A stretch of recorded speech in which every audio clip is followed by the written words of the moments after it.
আপনি চামচ দিয়ে এটা খান। আরে ওঠো মা। আরে টেবিলে একটু ধাক্কা লেগেছে অল্প।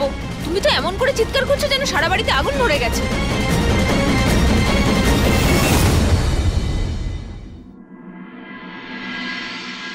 আমি দেখে আসছি উনি খাবারটা খেয়েছেন কিনা।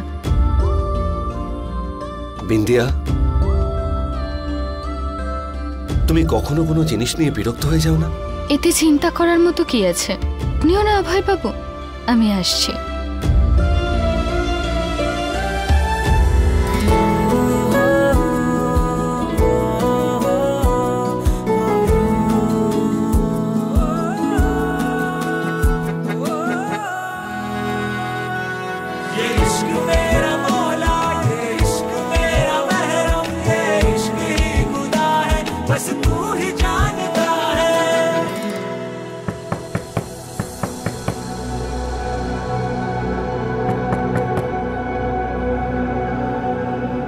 বিন্দিয়া দিদি,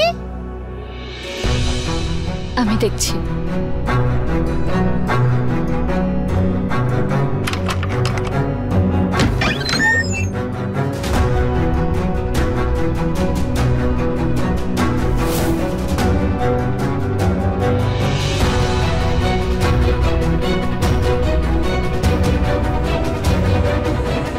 বিন্দিয়া দিদি।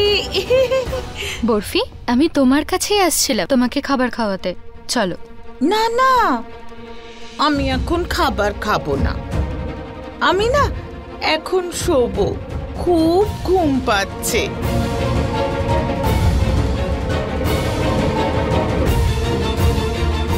আমি তোমাদের দুজনের মাঝখানে শোবো। হ্যাঁ,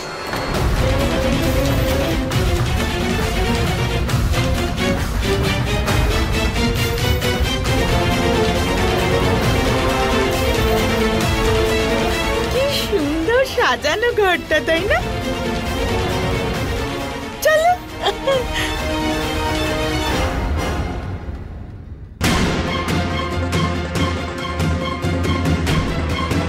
কি সুন্দর করে সাজিয়েছো ঘরটা। হ্যাঁ,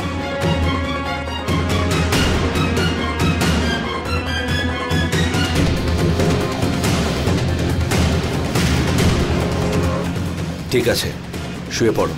তোমরাও এসো না, আমার কাছে এসে শুয়ে পড়ো।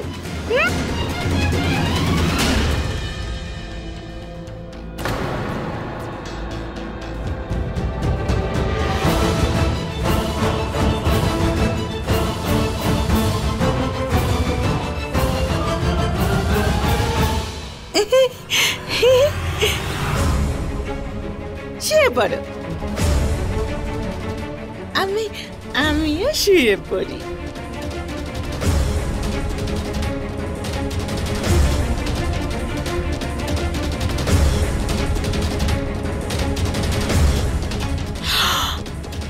আরে একটা কথা না, আমি তোমাদের দুজনকে বলতেই ভুলে গেছি। কি? সবকিছু পুড়ে ছাই হয়ে যাবে।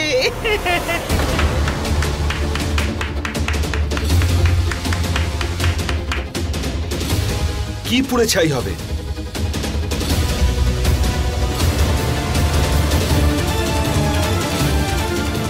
বলো না, কি পুড়ে যাবে? আরে জ্বলবে না, জ্বলছে।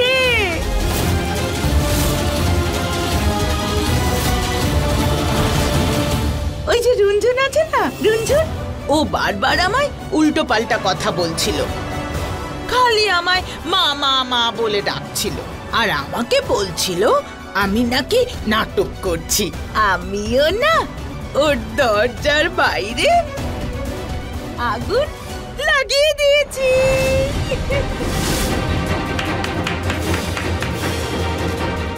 এখন সবকিছু পুড়ে ছাই হয়ে যাবে। ওই রুনঝুন না আর কখনো আমাকে মা বলে ডাকবে না।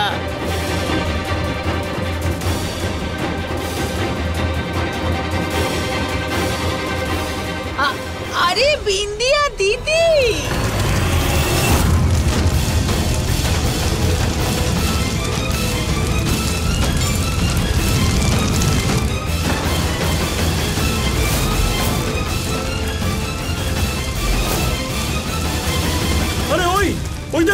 আরে আগুন লেগেছে, আরে ওঠো, আরে আগুন লেগেছে দেখো।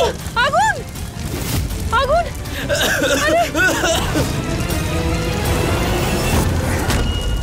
আরে দেখো না কি অবস্থা। আরে আগুন ওঠো, লেগেছে। ওঠো, আরে ওঠো। অভয় বাঁচাও। আরে কিছু করো তুমি, আরে আমরা তো পড়ে যাব।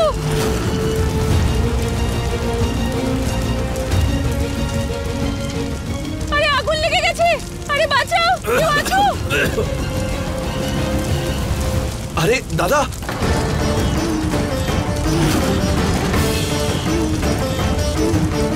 আরে শালা বাবু, রুনঝুন, রঞ্জন দিদি, আরে আরে ভাই, আরে না, যাস না।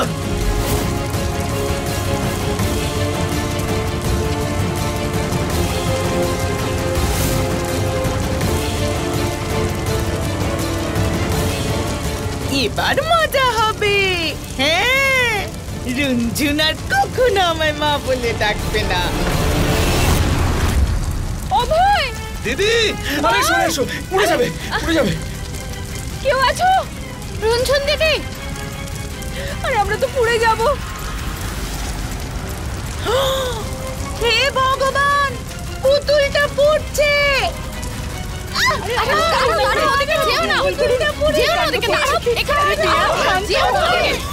আমার মাথাটা না খুব ঘুরছে। তুমি কিছু করো অভয়। আরে কেউ আছে এখানে? আরে পুতুলটা পুড়ে যাবে। দাঁড়াও।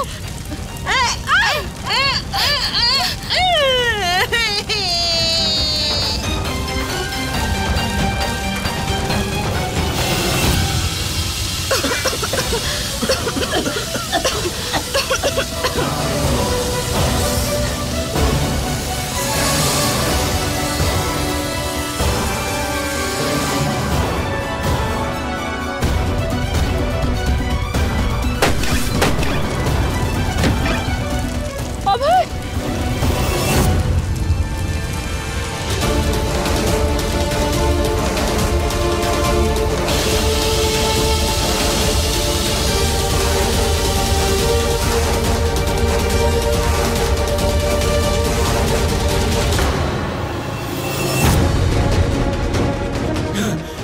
আমার খুব খারাপ অবস্থা। চলো চলো।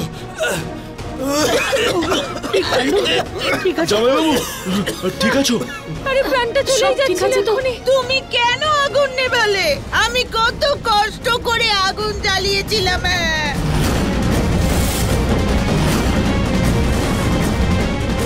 এই আগুনটা আপনি লাগিয়েছিলেন? হ্যাঁ, কেন? আরে ওই বাজে মেয়েটা না আমাকে সব সময় মা মা বলে ডাকছে। হে ভগবান, আমি বলছি এই মহিলার মাথাটা না একদম খারাপ হয়ে গেছে। আমি বলে দিচ্ছি, দেখো এই বাড়িতে যদি থাকে না কি না কি করে বসবে কে জানে। হাসপাতালে পাঠাও নাকি, এক্ষুনি পাঠাও। আরে এই তুমি চুপ করো, বেঁচে গেছি তো আমরা, একটু চুপ করো। আরে কি শান্ত থাকবো, কি চুপ করে থাকবো শুনি? হ্যাঁ, আরে যদি উনি জন্ম দিয়েছেন না তা বলে ওনার প্রাণ নেওয়ার অধিকার থাকে না। কি উল্টো পাল্টা বলছো আন্টি? হ্যাঁ, আমি কেন তোমায় জন্ম দেব? হ্যাঁ, আমার বইই গেছে। আরে বাবা তুমি আমাদের মা হো। এই জুবিলি দাদা অভয় আমাকে তিনটে সন্তান জন্ম দিয়েছো তুমি। আমি মা? হ্যাঁ, আমি তোমার মা?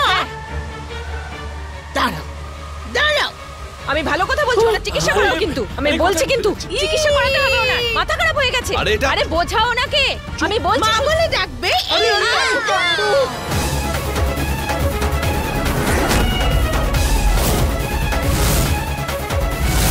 সারাক্ষণ মা মা। আরে কি করছো মা? আমি বলে দিচ্ছি হাতের বাইরে বেরিয়ে যাবে এই মহিলা। এই নাও, এই নাও।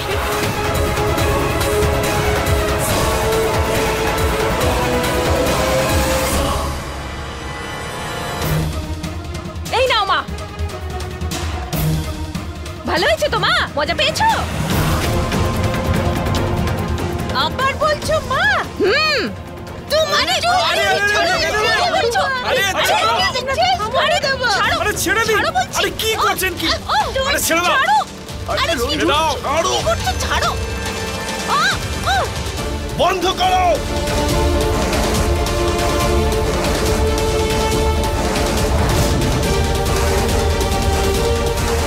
তুমি চুপ করবে প্লিজ। আরে ওনার সাথে তো অ্যাক্সিডেন্ট হয়েছে, তুমি একটু বোঝো দিদি। আরে এটাই তো সবসময় বলছি যে শান্ত হয়ে যাও, শান্ত হয়ে যাও। ওনার মাথা খারাপ হয়ে গেছে আর আমি শান্ত থাকবো?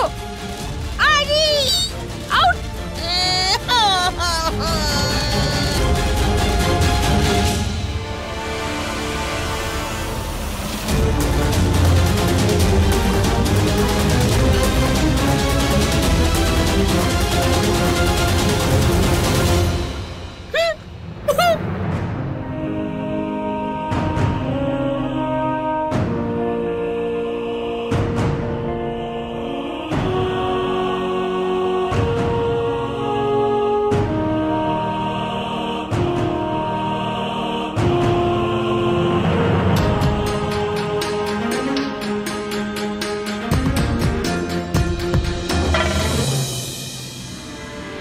কাঁদছো কেন তুমি? এত জোরে কেউ বকলে কান্না তো পাবেই না। দাও, হাতটা দাও তো তোমার।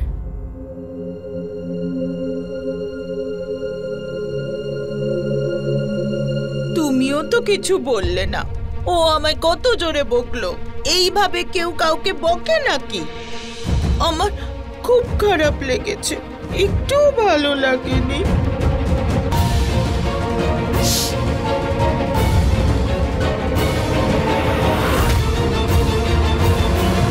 আমি কি কোনো ভুল করেছি?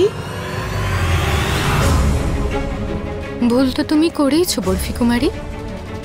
তুমি কি জানো, আমাদের সবার মধ্যে প্রাণ ভগবান দেন, আর সেটাকে কেড়ে নেওয়ার অধিকার আমাদের মধ্যে কারোর একটুও নেই। নয়তো ভগবান খুব রেগে যান। ঠিক আছে, এরপর থেকে আমি এরকম আর কখনো করব না। তুমি খুব মিষ্টি। তুমি আমার কত ঘুম পাচ্ছিল জানো, আমার তো ঘুমটা কেটেই গেল। তুমি এখন আমাকে গল্প শোনাও না, তাহলেই আমি ঘুমিয়ে পড়বো। আমি শুয়ে পড়ি। গল্প?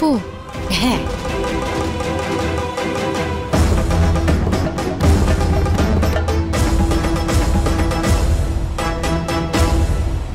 নাও না। একবার না একজন মা ছিলেন যে নিজের ছেলেকে ভীষণ ভালোবাসতেন। এত ভালোবাসতেন যে তার খুশির সামনে ঠিক ভুল সব ভুলে গেলেন। আর একদিন উনি এত বড় একটা ভুল করলেন যে ওনার নিজের ছেলেই ওনার সাথে কথা বন্ধ করে দিল।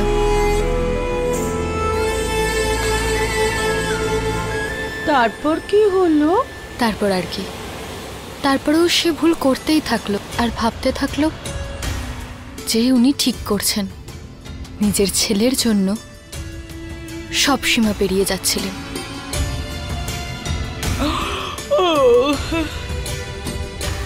খুব বাজে গল্প। এই গল্পে না রাজা আছে, না রানী আছে, না ঘোড়া আছে, না হাতি আছে। আমার তো খুব ঘুম পাচ্ছে, আমি ঘুমিয়ে পড়ি।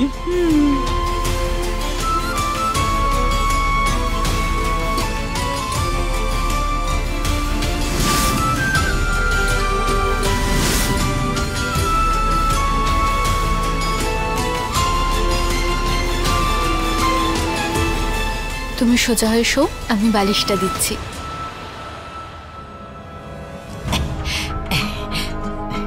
ঘুমিয়ে পড়ো।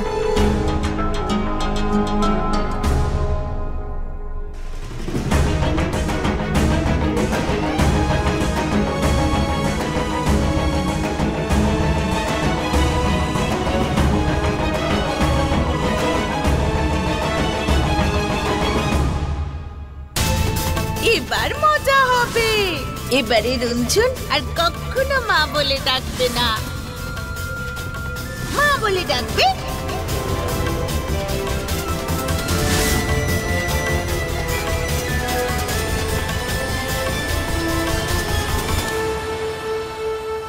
একটা কথা বলবো? হ্যাঁ বলো। ডাক্তার ম্যাডাম বলছিলেন যে কারেন্ট খাওয়ার জন্য শাশুড়ি মায়ের মাথায় প্রভাব পড়েছে, কিন্তু কিন্তু আমার সন্দেহ হচ্ছে। কেমন সন্দেহ? এই যে শাশুড়ি মা যা কিছু করছেন সেটা সত্যি নাকি মিথ্যে? আর তোমার এটা কিভাবে মনে হলো? অভয়বাবু মনে আছে শাশুড়ি মা আপনাকে ধাক্কা দিয়েছিলেন?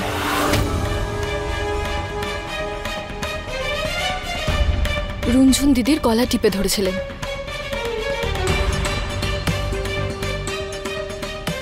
সেই সময় আপনি ওনার সাথে জোরে কথা বলেছিলেন, এসব কি হচ্ছে? কি করছো তুমি? কিন্তু তখন ওনার চোখে জল ছিল না। কিন্তু আজকে যখন আপনি রুনঝুন দিদিকে নিয়ে ওনাকে বকাবকি করলেন, ওনার চোখে জল ছিল।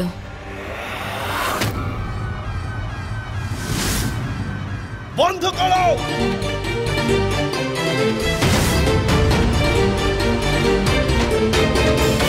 হ্যাঁ,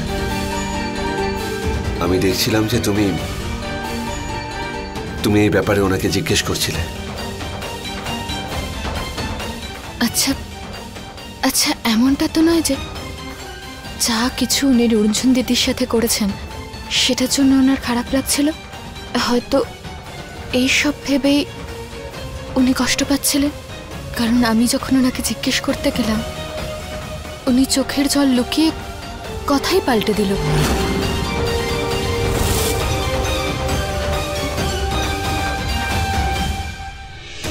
অভয়বাবু, যদি দেখি শাশুড়ি মা সত্যিই অসুস্থ হয়ে থাকেন, আমি প্রাণপণ চেষ্টা করব ওনাকে সুস্থ করার।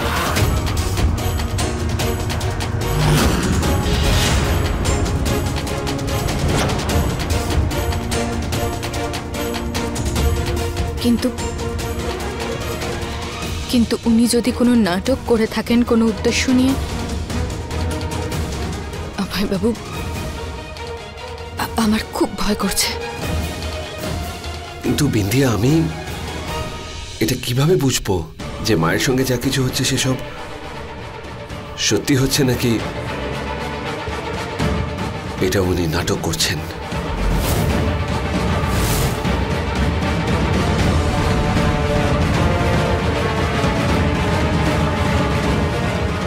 আমার কাছে একটা উপায় আছে।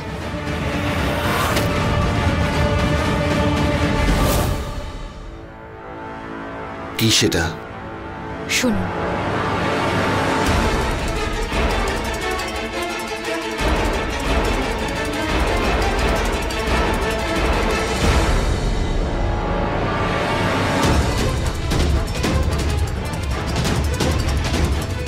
কিন্তু বিন্দিয়া, এতে তো রিস্ক আছে। আমি জানি অভয়বাবু, কিন্তু যদি আমরা একসাথে মিলে এই কাজটা করি তাহলে আর কোনো আশঙ্কা থাকবে না। আপনি এত চিন্তা করবেন না।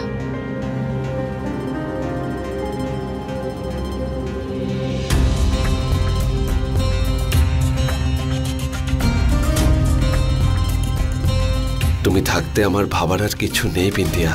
আমি নিজের চেয়েও বেশি তোমায় বিশ্বাস করি, আর আমার বিশ্বাস আছে যে তুমি যা কিছুই করবে সেটাই পরিবারের ভালোর জন্যই।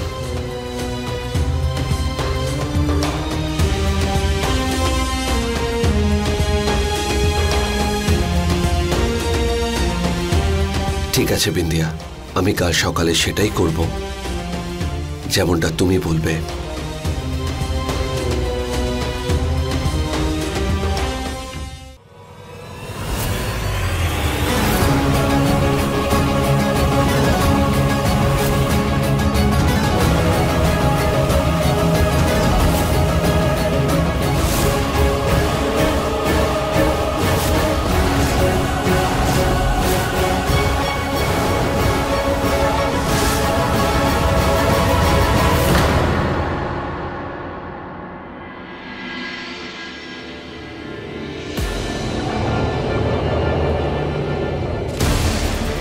অভয়, যেটা তুমি ভেবেছো সেটা করা ঠিক হবে তো? আসলে কথাটা হলো খুব ঝামেলা হবে কিন্তু, তাই না?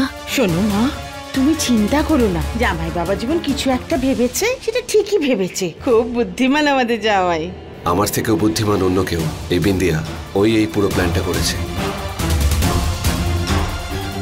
বিন্দিয়া, আগে পরে কি করতে হবে তুমি সব ভেবে রেখেছো তো? এই সব কিছুর মধ্যে মায়ের জীবনটাই যদি চলে যায় তখন কি হবে বলো তো? রুনঝুন দিদি, আমি এই সমস্ত কিছু শাশুড়ি মাকে বিপদে ফেলার জন্য করিনি। আর শাশুড়ি মায়ের উপর তো আপনারও সন্দেহ ছিল যে উনি এসব নাটক করছেন।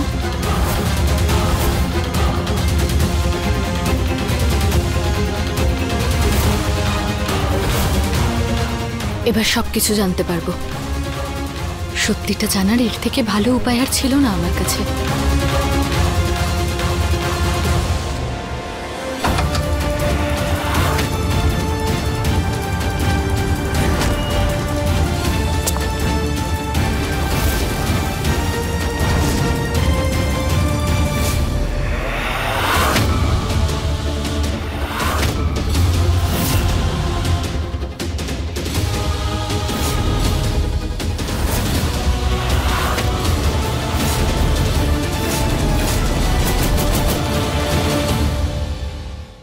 अपने पसंदीदा शो के फुल एपिसोड देखने के लिए अभी डाउनलोड करें दंगल प्ले ऐप।